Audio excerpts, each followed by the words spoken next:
హైదరాబాద్లో కూర్చుని అంతా నేనే రాజకీయాన్ని నడుపుతున్నాను అనుకుంటే అంతకంటే అమాయకత్వం లేదు. అందులో జర్నలిజంలో ఉన్నాం కాబట్టి మాకు అంతా తెలుసు అనుకుంటే అంతకంటే మూర్ఖత్వం లేదు. 60-40 రాజకీయమే నడుస్తుంది. 60-40 రాజకీయం. ఎవడు అధికారంలో ఉంటాడు 60, ప్రతిపక్షంలో ఉన్నాడు 40. అయితే గీతే 70-30 రాజకీయం నడుస్తుంది. అధికారంలో ఉన్నాడు 70, ప్రతిపక్షంలో ఉన్నాడు 30. నాయకులు అవినాభావ సంబంధం కలిగినే ఉంటారు. బయటికి తిట్టుకుంటారు, అరుచుకుంటారు.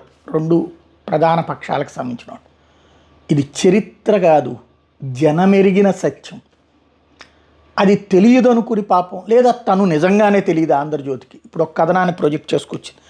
ఏంటంటే జగన్ జమానాలో ఉమ్మడి కృష్ణా జిల్లాలో వైసీపీ నేతలు అక్రమంగా కొండలు భూములు తవ్వి మట్టినెత్తుకెళ్ళిపోయారు. కూటమి సర్కారు వచ్చాక ఫిర్యాదులు రావడంతో గనుల శాఖ అధికారులు అక్రమాలను గుర్తించారు. వైసీపీ నేత వల్లభనేని వంశీ, ప్రధాన అనుచరుడు కె సతీష్ మట్టి మైనింగ్పై 35 కోట్లు, మాజీ మంత్రి కొడాలి అనుచరుడు మైనింగ్పై 40 కోట్లు పెనాల్టీ వేయాలని నివేదికలు సిద్ధం చేశారు. అయితే గనుల శాఖతో సంబంధం లేని ఓ టీడీపీ మంత్రి వారికి నోటీసులు ఇవ్వకుండా అడ్డుకుంటున్నారు. కూటమి ప్రభుత్వం వచ్చాక కూడా వల్లభనేని వంశీ అనుచరుడు కె సతీష్ అక్రమ మైనింగ్ ఆగడం లేదు. తవ్వకాలు జరిపే తిరువూరు నియోజకవర్గంలో అయితే ట్రాన్సిట్ పర్మిట్లు చూపుతోంది నూజివీడు నియోజకవర్గంలో. దీనికి కూడా తెర వెనక సారథి అంటూ మంత్రి గారే, సారథి సదరు మంత్రి గారే. అధికారులు అక్రమ మైనింగ్ లారీలను పట్టుకుంటే వెంటనే మంత్రి రంగంలోకి దిగిపోతారు. స్వయంగా ఫోన్ చేసి లారీలను విడిపిస్తున్నారు.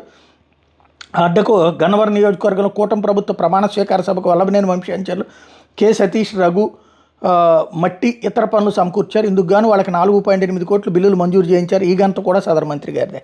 ఇక్కడ వాడు ఏ పార్టీ వాడైతే ఏందాడు, మంత్రి కాంట్రాక్టులు చేస్తాడు. ఎవడు అధికారంలో ఉంటే వాడు. ఇప్పుడు ఇదివరకు ఇది చంద్రబాబు మనుషులు అని చెప్పేసి కాంట్రాక్టర్లకి డబ్బులు ఇవ్వకుండా ఆపాల్సి వచ్చింది.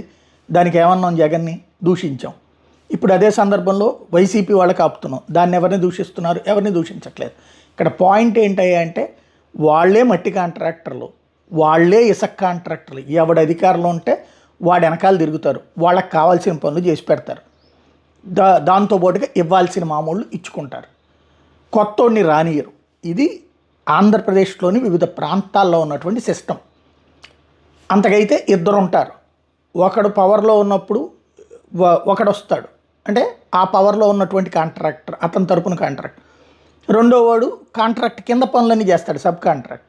మళ్ళీ మారినప్పుడు ఈ టోడౌట్ అవుతాడు. ఇది రాష్ట్రంలో సరిగ్గా గ్రౌండ్ జర్నలిజం తెలిస్తే తెలుస్తుంది.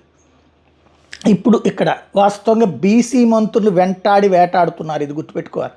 పార్థసారథి వాస్తవంగా వైఎస్ఆర్ కాంగ్రెస్ పార్టీలో ఉన్నప్పుడు కూడా ఎవడో అవినీతి ఆరోపణ లేదు. ఇదే పత్రికలు అవినీతి ఆరోపణలు చేయలేదు. అందుకనే ఆయన పిలిచి సీట్ ఇచ్చి మరీ నూజివీడి నుంచి గెలిపించుకున్నది.